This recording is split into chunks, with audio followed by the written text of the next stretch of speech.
montrer. Hein? Voilà, suivez-moi.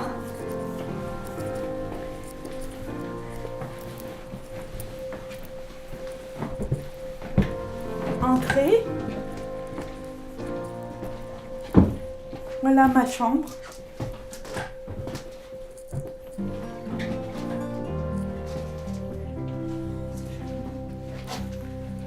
C'est vous qui avez tout installé?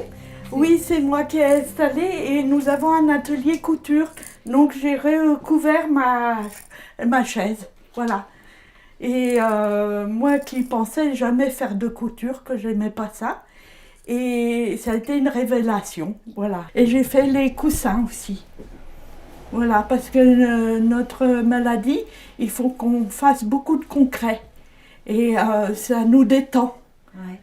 Cette maladie, c'est personnellement une voix qui s'impose à moi et je suis obligée de lui répondre et de lui parler et de le chasser. C'est apparenté à la schizophrénie, ce que j'ai. En fait, on appelle ça les troubles schizoaffectifs. Donc en fait, affectif, on dit que ce sont des variations de l'humeur, et schizo, alors c'est très difficile à expliquer, c'est une vision différente de la réalité. Je suis ici parce que je réapprends à vivre après une hospitalisation et après avoir diagnostiqué une maladie psychique qui est la psychose hallucinatoire chronique. C'est difficile de parler parce que c'est la dépression et l'angoisse. C'est des obsessions et c'était plutôt de la bipolarité que j'avais. Donc, mais j'ai eu des délires, des délires assez puissants, quoi. C'est des voix dans la tête, dans le cerveau, quoi, dans l'esprit, quoi. C'est comme ça. Ça commence comme ça. Voilà. Et une fois qu'on le sait, on peut lutter, mais quand on le sait pas, la première fois, ça fait très peur.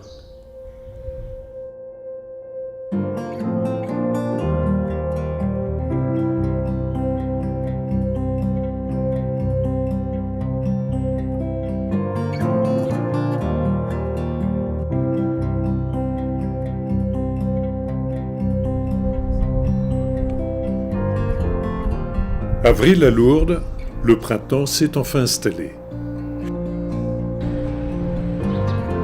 Sur les hauteurs de la ville, les résidents d'une maison assez particulière nous accueillent.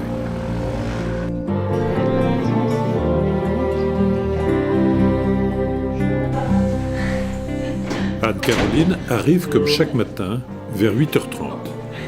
Avec Jérôme, son mari, elle habite une maison à 6 km de là.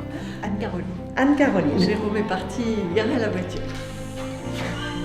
Jérôme a créé cette maison d'accueil pour personnes en difficulté psychique, voici 8 ans. On est prêts.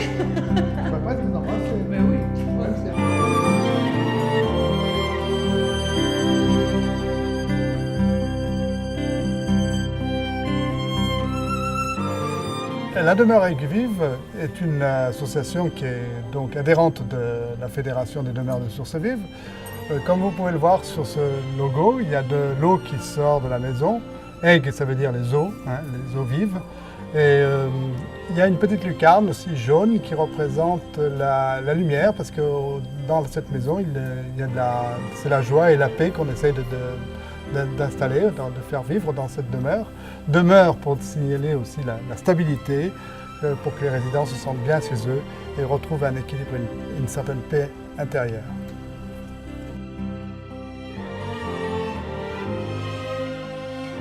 Moi, je voulais surtout parler de, justement, ça me revient de ce dont je souffre, des difficultés à faire les choses. Aujourd'hui. Aujourd'hui, enfin tous les jours. Comme quoi des choses toutes simples, comme dans la maladie physique, mais là c'est la maladie psychique, ça nous paraît des montagnes, même jusqu'à prendre sa douche, pourtant ouais, ça se voit pas, mais ou préparer un repas, ou sortir à l'extérieur, ou parler à quelqu'un, ou dire des choses en face. Souvent on a des contrariétés, des anxiétés, tout ce style de... Voilà. Les autres ils comprennent pas, ils peuvent pas comprendre. Moi ça m'arrive des fois d'avoir d'avoir la pêche, d'être bien, même là par exemple, et j'arriverai pas à faire même des choses qui me feraient plaisir, quoi. Même par exemple, ça peut même jusqu'à aller dans un magasin, ça pourrait être problématique par rapport, peut-être moi moins maintenant, mais d'autres par rapport au regard des gens, par rapport à tout un tas de choses, même le fait d'écrire, c'est vraiment pénible à... Et les gens de l'extérieur, je sais pas ce qu'ils peuvent... ils croient qu'on vive comme des retraités, j'en sais rien. Ce qui est important, c'est le travail qu'on fait le matin, parce que moi, depuis que j'étais chez mes parents, depuis une quinzaine d'années, je faisais plus rien. J'attendais que ça passe. J'attendais la guérison. Il faut bien vous dire que si je suis encore ici, c'est parce qu'il y a 25 ans, je croyais encore à ma guérison prochaine. Et c'est ça qui m'a tenue. Sinon, je ne sais pas ce que j'aurais fait. C'est comme un anéantissement, cette maladie. C'est l'anéantissement de votre personnalité, de votre caractère, de votre agir. Je me vois pas vivre seule parce que je l'ai déjà vécu et j'ai sombré, quoi. Donc, je suis tombée malade parce que j'avais déjà une maladie en moi qui faisait que je me renfermais sur moi-même, que j'avais peur d'aller vers les autres, je croyais que j'étais pas aimée, que j'étais pas aimable, enfin bref, des délires de persécution, enfin... Et donc tout ça m'a conduit à l'hôpital, et donc avec des médicaments, maintenant, je suis stabilisée. Mais je sais que je peux pas vivre seule, m'épanouir en vivant seule. Et puis on a des chemins différents, on a des blessures différentes, mais on se reconnaît tous dans la maladie quelque part. Enfin, on va vers un mieux. Alors des fois, les uns nous agacent parce qu'il y en a un qui arrive en retard, ou parce qu'il ne fait pas ses tâches, ou parce que... Enfin bon, comme dans une vie de famille, quoi. C'est vrai que... Et on essaye de... On est quand même solidaires les uns des autres. Quand j'étais à l'hôpital, que ce soit hôpital général ou hôpital de jour, c'était toujours non, attendez. Alors je dis pas ça, j'espère que ceux qui vont voir. Alors qu'ici, on a toujours une possibilité et une grande liberté et une grande disponibilité de la part des membres de soutien et des responsables. Ce fait qu'on est considérés comme des êtres humains, plus comme des enfants. Enfin, moi, c'était des choses que je ressentais. Et ici, ça a été tout de suite... je l'ai senti, quoi, quand on nous demande de faire des tâches, on nous demande même aller au marché ou quoi que ce soit, on nous fait confiance. Je souffre toujours, mais c'est pas pareil. Qu'est-ce qui change dans cette souffrance aujourd'hui Bah ici, on vous laisse pas tomber, je pense. Ouais. Vous pourriez pas vivre seul, par exemple? Vivre seul, c'est difficile, hein. Pour moi, c'est difficile. Je pourrais essayer parce que j'ai jamais essayé en fait. Hein.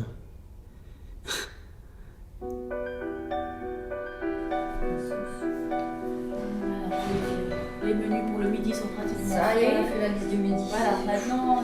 Comme chaque lundi, une réunion regroupe les encadrants et les résidents.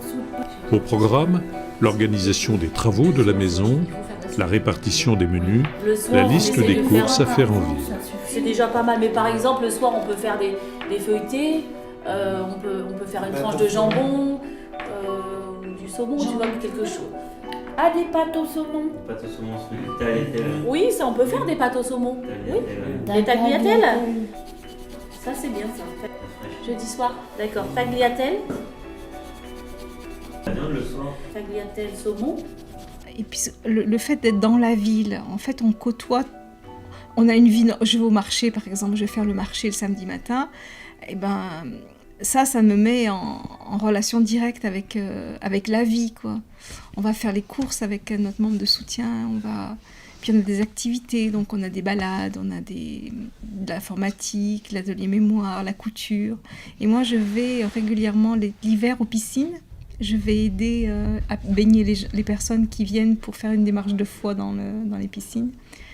Et je participe aussi à la chorale de la paroisse.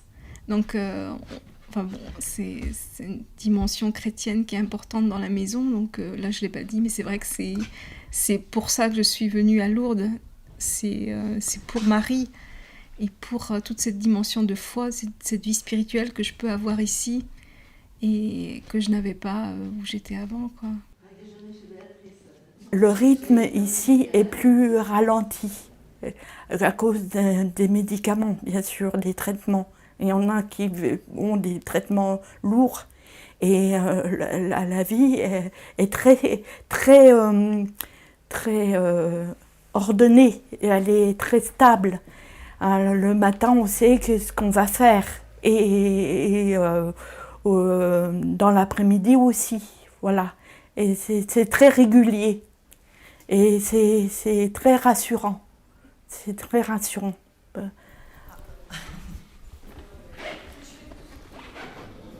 J'ai trouvé beaucoup d'amitié ici, beaucoup d'amour. C'est moins dur que là où j'étais avant.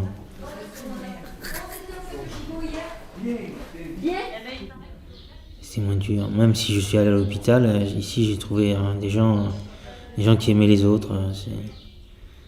C'est ça que j'aime bien ici. Nous sommes en train de préparer une soupe, comme il fait quand même assez froid. Pourtant on est dans le sud et on n'a pas encore les belles chaleurs. Je retrouve la joie de vivre ici parce que je m'aperçois qu'on m'aime et qu'on veut mon bonheur ici. Et oui, avec mes parents c'était dur, je me refermais petit à petit, je parlais plus. C'est comme l'histoire d'une fermeture de la communication.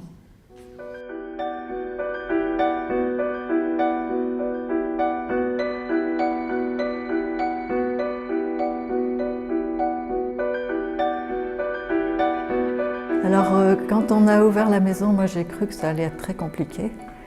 Et en fait, ça s'est fait tout simplement. On a trouvé une formule très simple, où vraiment c'est à la portée de tout le monde d'ouvrir une maison comme ça. Parce que, en fait, les résidents sont comme des locataires. Ils sont des locataires. Donc on n'a pas toute la lourdeur de choses administratives et tout ça. Et puis, on se fait aider par des membres de soutien, donc tout le côté matériel et tout ça, voilà, on peut se débrouiller pour le remettre aux membres de soutien. En fait, on s'occupe surtout, Jérôme et moi, de tout ce qui a rapport à l'écoute, voilà. On ne peut pas accepter quelqu'un qui ne prend plus les médicaments. C'est déjà arrivé, une personne qui a dit j'arrête les médicaments. Vous faites ce que vous voulez, mais nous, on ne peut pas assumer ce genre de choses. Ça fait partie de la règle de vie de la maison. Vous devez prendre les médicaments prescrits par le psychiatre. Alors là, je prépare des palets de légumes avec des sticks de poisson. Et voilà, on a préparé du riz. Pour un nombre important, c'est pratique, c'est vite fait, parce que je suis allée chez les Clarisses pour le chapelet de la miséricorde divine. Midi, on prépare le déjeuner communautaire dans les 2 maisons mitoyennes. Chacun met la main à la pâte, encadré par les membres de soutien. Non. Alors, il n'y a pas de soupe. Moi, je suis membre de soutien dans la maison Sainte-Clotilde et je viens tous les matins de 9h15 à 12h15 en gros. Pour aider à la coordination un petit peu des rôles de chacun, à la mise en place du programme de la semaine. Je suis un peu la maîtresse de maison. Je dirais que mon travail, c'est un peu le travail d'une mère de famille. À mi-temps. À mi-temps, je suis à mi-temps. Votre regard général sur ce projet, vous y croyez? Ah oui, j'y crois, oui. Ah oui, beaucoup. Oui, vraiment. Notamment le lundi matin, on se retrouve vraiment tous pour un nouveau départ, pour la nouvelle semaine. Donc on organise un planning pour la cuisine, pour les tâches un petit peu, on va dire, communautaires, au service en tout cas de la maison, pour l'ensemble de la semaine. Ici, dans cette maison, ils sont quand même très autonomes. Mais c'est important qu'il y ait quelqu'un d'extérieur pour coordonner, pour les aider à mettre en place peut-être pour répartir les rôles, les tâches. Voilà. Hervé aussi, il y a des moments où le matin, c'est très difficile. Hein. Non, mais le retour de week-end. Les week-ends sont très difficiles pour Hervé. Mais quand même. Hein. Marie Benoît est vraiment un bijou pour la communauté. Et puis Giga, qui était à côté. Nous, les membres de soutien, on est là du lundi au vendredi. Et ça se passe vraiment très très bien, ils se débrouillent très bien tous. C'est une petite équipe vraiment très solidaire. Voilà, dès qu'il y a un souci, il y en a un qui aide l'autre. Et puis ils savent très bien que nous, on n'est pas loin, on est sur Lourdes. Donc s'il y a un problème, on peut intervenir quand même régulièrement. Ça vous est déjà arrivé ? Ça nous est déjà arrivé, mais par exemple pour quelqu'un qui a perdu sa clé. Donc on a un double dans notre bureau, donc on vient chercher les clés, parce que sinon il ne peut pas avoir accès à sa chambre, des petites choses comme ça. Voilà, mais rien de bien grave. En général, ce sont des personnes vraiment très réfléchies, très responsables, donc ils savent faire face à pas mal de situations. Donc dans l'ensemble, on part en week-end vraiment serein. On sait que tout se passe bien. Voilà, pas de soucis. Vous venez ici avec bonheur ? Ah oui, tous les jours. On n'est pas dans un état d'esprit qui dit le lundi matin je vais retrouver mon travail, c'est le bureau. Non, nous c'est autre chose. En fait, on vient aider des gens, on vient communiquer, on vient passer une journée avec eux, une semaine, et on leur apporte autant que eux nous apportent. Joyeux anniversaire, Jean-Louis. Merci beaucoup, super.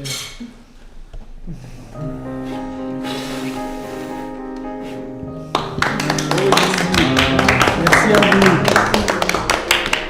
Voilà, il y en a. Ah bon ? Merci,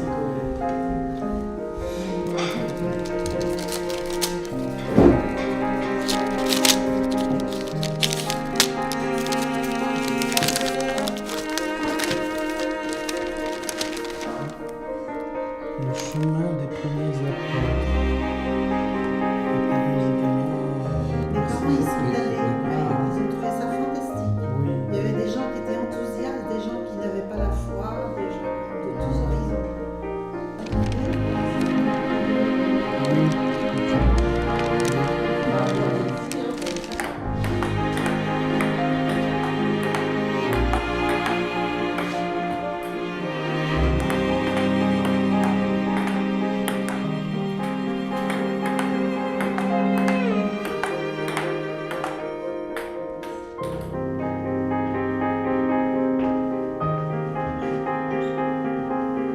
L'après-midi est consacré aux ateliers.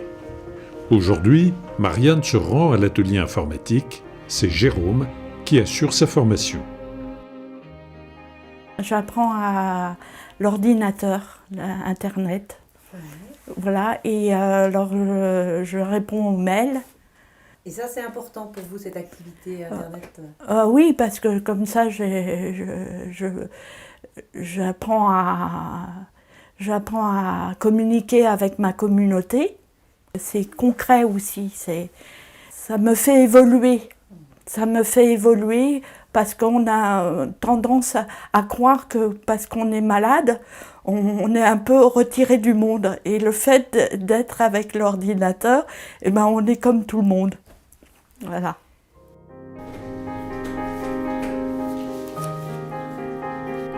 Dans la salle à manger du bas, Anne-Caroline pilote l'atelier mémoire. Je suis là depuis le départ, donc les résidents me connaissent bien, mais en fait je n'ai pas un grand rôle, si ce n'est être à l'écoute. Et puis bon, là je fais un atelier aussi, un atelier mémoire, et puis j'aime beaucoup bricoler, donc ils sont dans une solitude terrible. Et s'ils sont dans leur famille, ça ne va pas non plus, parce que ces maladies sont un peu en lien avec l'identité. Et on trouve mal son identité dans sa famille. Et puis aussi qu'ils se rendent compte qu'ils peuvent faire beaucoup de choses s'il y a quelqu'un un petit peu pour les stimuler. Il ne faut pas les stimuler beaucoup, ils sont ravis de faire des choses. Mais le fait d'être ensemble, de se soutenir aussi, tout ça c'est très important.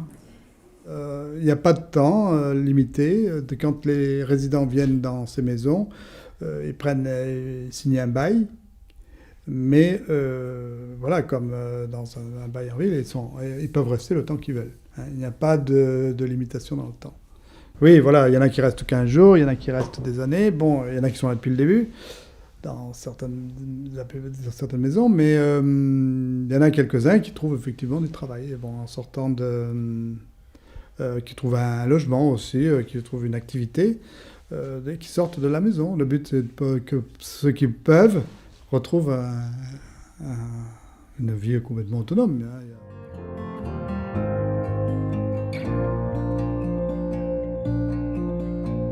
Donc ici se trouve la cuisine, voilà.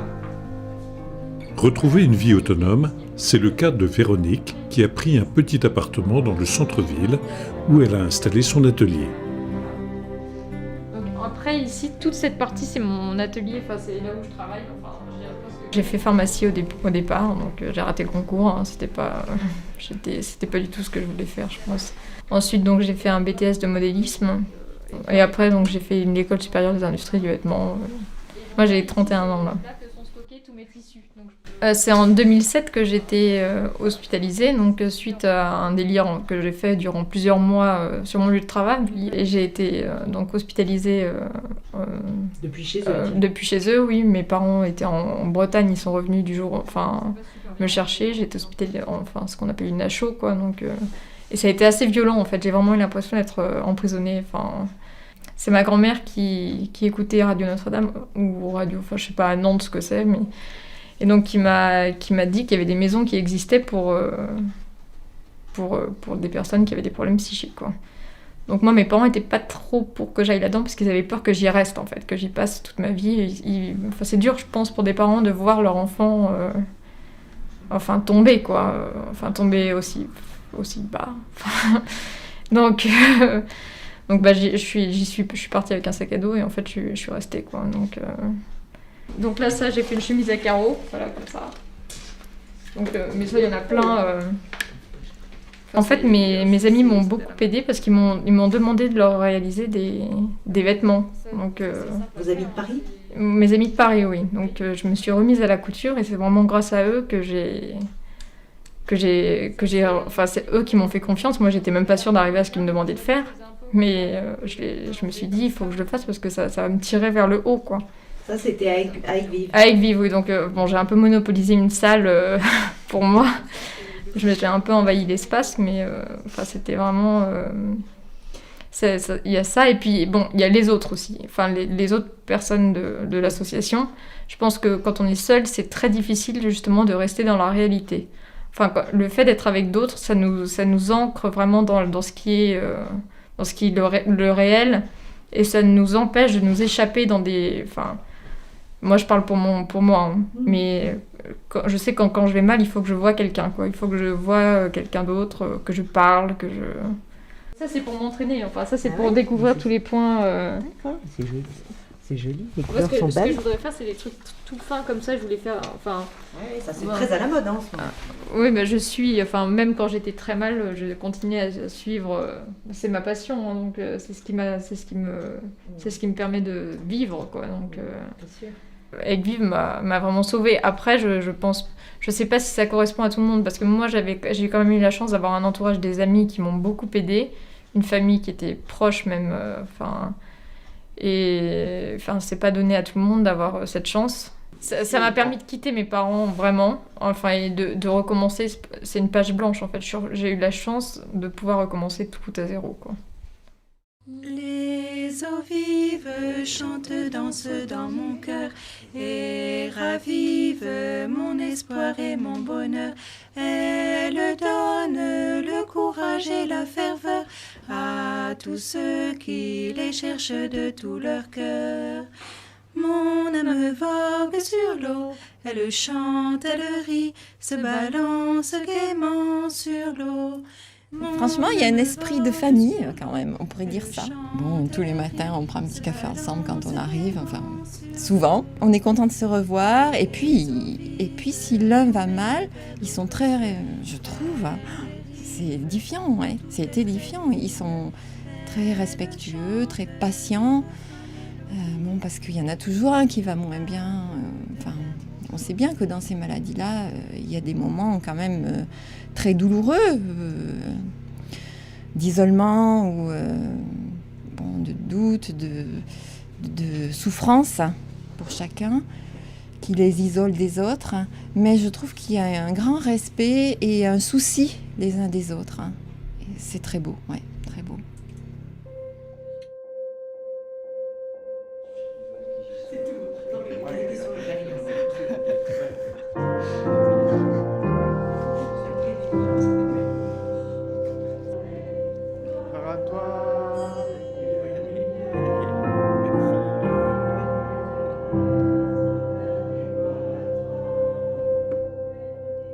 Ce que je préfère, d'abord c'est la chapelle, enfin c'est Jésus, quoi.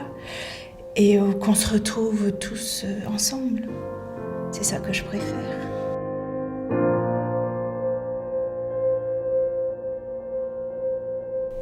Je dirais que ça, c'est des petits îlots d'espérance, quoi. Et on a besoin de petits îlots d'espérance comme ici, quoi. Comme des demeures des sources vives. Et beaucoup.